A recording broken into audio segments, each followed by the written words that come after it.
9th class unit number 1 matrices and determination, column और मक्ता।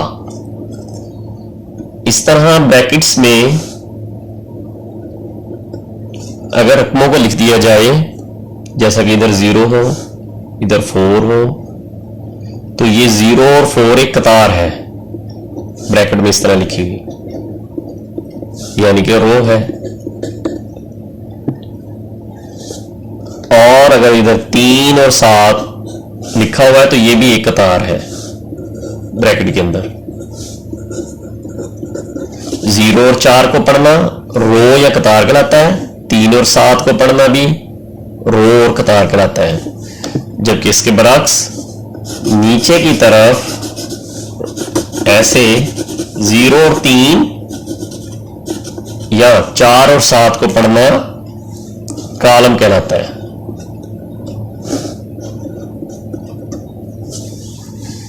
अब हम एक्सरसाइज की तरफ चलते हैं। एक्सरसाइज नंबर 1.1, उसका क्वेश्चन नंबर 1 है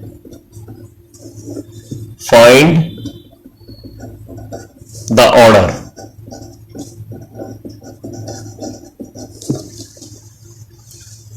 मर्तबा मालूम कीजिए। पहली रकम है ए बराबर है 2, 3, -5, 6। हमने अभी सीखा कि 2 और 5 नफी 5, 3 और 6 ये कहलाते हैं कॉलम।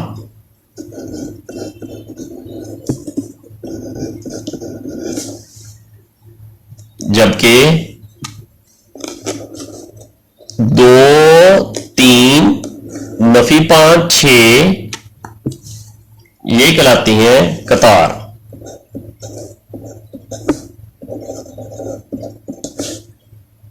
रो।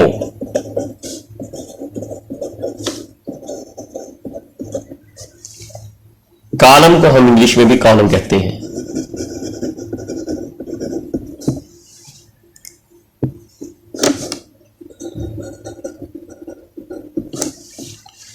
तो ए का मर्तबा या ऑर्डर ऑफ ए वो होगा कतार ज़रब column.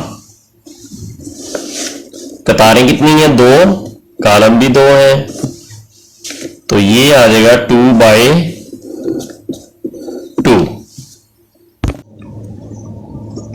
B part, B is equal to 2, 0 कतार में, रो में, 3, 5 रो में।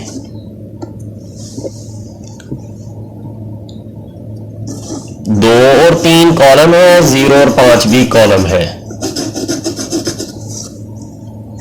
और 2 और 0 रो है, 3 और 5 भी रो है।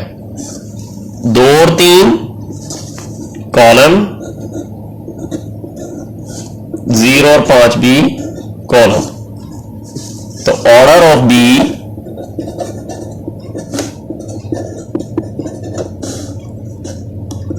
का मर्तबा 2/2। ऑर्डर क्या होता था? रो बाय कॉलम। क्वेश्चन सी में उसने रकम इस तरह दे दी है 2, 4। कॉलम 2 है लेकिन कतार 1 है, ये कतार है 2, 4। कॉलम 2 है, 2 अकेला एक कॉलम है इस तरह, 4 अलग है। 2 कॉलम है, 4 भी कॉलम है। तो ऑर्डर ऑफ सी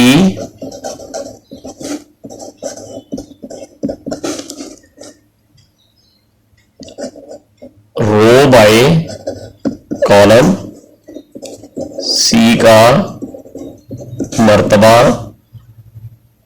एक रो बाय दो कॉलम। अगली रकम है डी। डी बराबर है 406 ब्रैकेट्स। इसमें देखें 4 अलहदा रो है, 0 अलहदा रो है, 6 अलहदा रो है। ये रो है, 0 भी रो है, 6 भी रो है। जबकि 406 एक सीधी नीचे की तरफ ये कॉलम है। वर्टिकल में कॉलम, हॉरिजॉन्टल में रो। तो डी का मर्तबा ऑर्डर ऑफ डी, डी का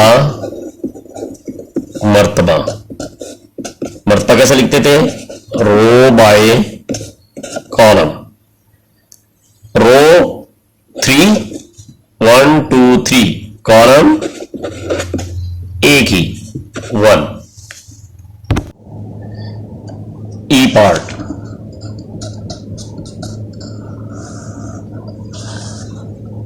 ए D row, B E row, C F row. और कॉलम में अगर हम पढ़ेंगे A B C column, D E F column.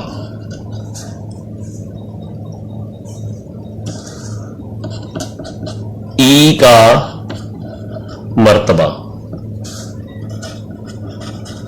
Order of E.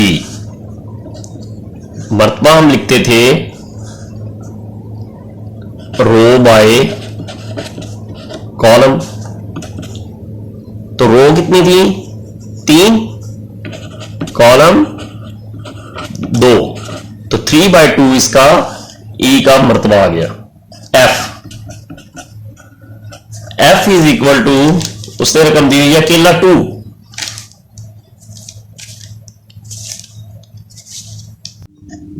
F part. F is equal to 2। इसमें 2 रो भी है इस तरह सीधा, और कॉलम भी 2 ही है। तो order of F is equal to row by column. F का मर्तबा 1 रो है और 1 ही कॉलम है, ऐसे नीचे की तरफ 1/1। आगे वाली रकम है जी। जी में उसने हमें 2 3 0 पहली रो दी है, फिर उसने अगली रो दी है 1 2 3, और तीसरी रो में दिया है 2 4 5। अगर इसको हम कॉलम की शक्ल में पढ़ते हैं तो 2 1 2 ऐसे एक कॉलम, 3 2 4 एक कॉलम, 0 3 5 एक कॉलम। तो 3 रोज हो गई और 3 ही कॉलम हो गए। Order of G is equal to row by column. G का मर्तबा बराबर है 3 कतारें 3 column, 3/3। H is equal to 2 3 4 bracket 2 3 4 एक रो है, 1 0 6 भी एक रो है। अगर हम इसको कॉलम की शक्ल में पढ़ते हैं तो 2 व 1 एक कॉलम है, 3 व 0 एक कॉलम है, 4 व 6 4 6 एक कॉलम है। Order of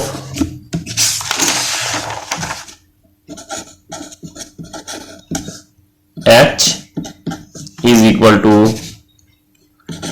row by column. H का मर्तबा कितनी रोज है?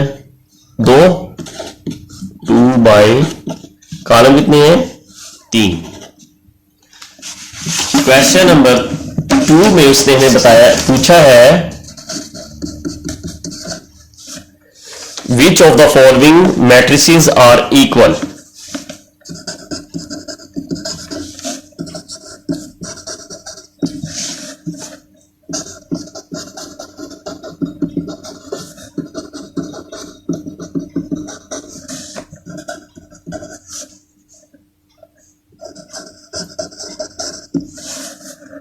कौन से कॉलम मसावी हैं?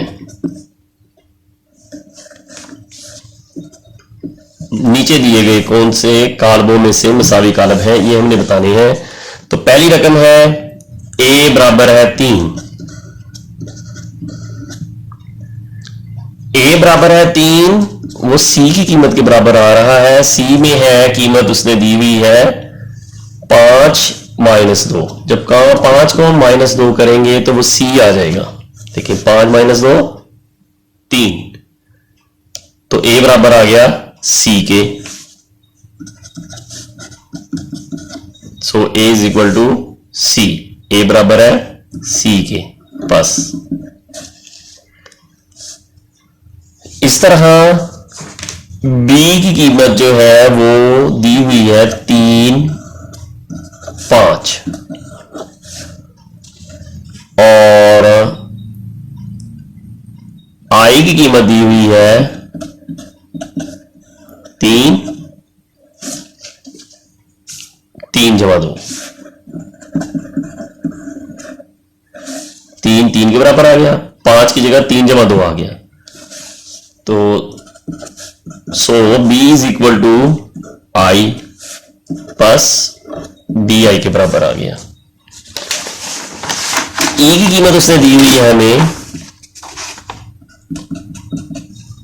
4 0 6 2, और अगर हम देखें h की कीमत को वो भी यही दी हुई है 4 0 6 2, और अगर हम देखें j की कीमत को वो भी यही दी हुई है, वो लेकिन दी हुई है इस तरह 2 जमा 2 2 जमा 2 4 हो गया, 2 जमा 4 6 हो गया, 2 नफी 2 0 हो गया, 2 जमा 0 2 हो गया। तो सो e बराबर है h बराबर है j। तीनों की कीमतें पहला पहली रकम के, दूसरी दूसरी के, तीसरी तीसरी के बराबर आ रहा है, चौथी रकम के बराबर आ रही है। तीनों रकमें एक दूसरे के बराबर है, इसलिए वो आपस में बराबर है। अब आप बारी है f की। f में उसने हमें रकम दी हुई है 2 6। तो f वाली रकम को अगर हम g वाली रकम के बराबर रखें तो वो आपस में बराबर आ रही है। g की कीमत क्या है? g की कीमत दी हुई है 3 - 1, 3 - 1 2 हो गया, 3 जमा 3 6 हो गया। 100, उर्दू में plus 100 F is equal to G plus F G के बराबर है। देखें 3 में से गया 2, 3 जमा 3 6। Find the values of A B C and D। A B C और D की कीमतें मालूम कीजिए, जबकि A जमा C, A जमा 2B, C Nafi 1, 4D Nafi 6 बराबर है 0 नफी 7 3 2D। सबसे पहले पहली रकम को पहली रकम के बराबर रख लो। A जमा C बराबर है 0। ये चूंकि एक इक्वेशन बन गई है, इसको हल करना है हमने, इसलिए इसके लिए थोड़ी सी जगह छोड़ दी और नीचे वाली कॉलम के हिसाब से दूसरी रकम बनी C माइनस 1, उसको 3 के बराबर रख लें। मैं कलर अलहदा इसलिए यूज कर रहा हूं ताकि आपको समझ लग जाए कि ये हमारे लिए अलहदा रकम है। C माइनस 1 बराबर है 0 3। अब जो है अगली रकम है हमारे पास A प्लस 2B बराबर है -7। ये तीसरी रकम बन गई। अब चौथी रकम आ जाएगी हमारे पास 4D माइनस 6 बराबर है 2D के। नीचे वाली दोनों रकमों में एक एक वेरिएबल है, ऊपर वाली रकम में दो दो वेरिएबल्स है, इसलिए नीचे वाली रकमें जल्दी हम सॉल्व कर सकते हैं। तो C माइनस 1, C को अकेला कर देंगे, -1 3 के पास जाकर प्लस हो जाएगा। माइनस की साइन मसावात की दूसरी तरफ जाके बदलकर जमा हो गई। C बराबर है 3 जमा 1 4। ये आपका एक आंसर आ भी गया, इतना आसान। अब हम इसी हिसाब से ये वाली रकम को हल करते हैं, क्योंकि इसमें भी वेरिएबल एक ही है। 4D, D को D के पास ले आओ, 2D इधर प्लस का है, इधर आगे माइनस का हो गया। यहां -6 है, इस तरफ आगे इक्वेशन के +6 हो गया। 4D में से 2D गए, 2D बराबर है 6, D बराबर है 6, 2D के साथ मल्टीप्लाई हो रहा है तो इधर आगे डिवाइड हो जाएगा। तो 6 डिवाइडेड बाय 2 3 आ गया। D बराबर है 3, आंसर दूसरा भी निकल गया। अब हम ये वाली इक्वेशन आसानी से हल कर सकते हैं, क्योंकि हमारे पास C की कीमत आ गई है। तो हम लिखेंगे C की कीमत दर्ज करने से, by putting the value of C। C की कीमत आपने निकाली है 4, तो हम लिखेंगे A जमा 4 बराबर है 0। 4 इधर प्लस का है, A को जब हमने अकेला करना है तो ये प्लस उधर जाके -4 हो गया। ये भी जवाब आ गया। अब हमने A की कीमत -4 निकाल ली, वो अब हम जो ग्रीन वाली इक्वेशन लिखी हुई है उसमें कीमत पुट कर देंगे। A की कीमत दर्ज करने से, by putting the value of A। A की कीमत है -4 जमा 2D बराबर है -7। 2B बराबर है -7, -4 इधर आगे +4 हो गया। -7 में से 4 गए, -3, 2 इधर B के साथ मल्टीप्लाई हो रहा है तो इधर आगे डिवाइड हो गया। यही आंसर बन गया। अगर हम यहां पर A की जगह -4 लगा लें, C की जगह 4 लगा लें, B की जगह -3/2 लगा लें, C की जगह फिर 4 लगाएं, D की जगह 3 लगा लें, तो ये वाली जो कॉलम है, ये वाला सारा जो कॉलम है वो इस वाले कॉलम के बराबर आ जाएगा, इस वाले मैट्रिक्स के बराबर आ जाएगा।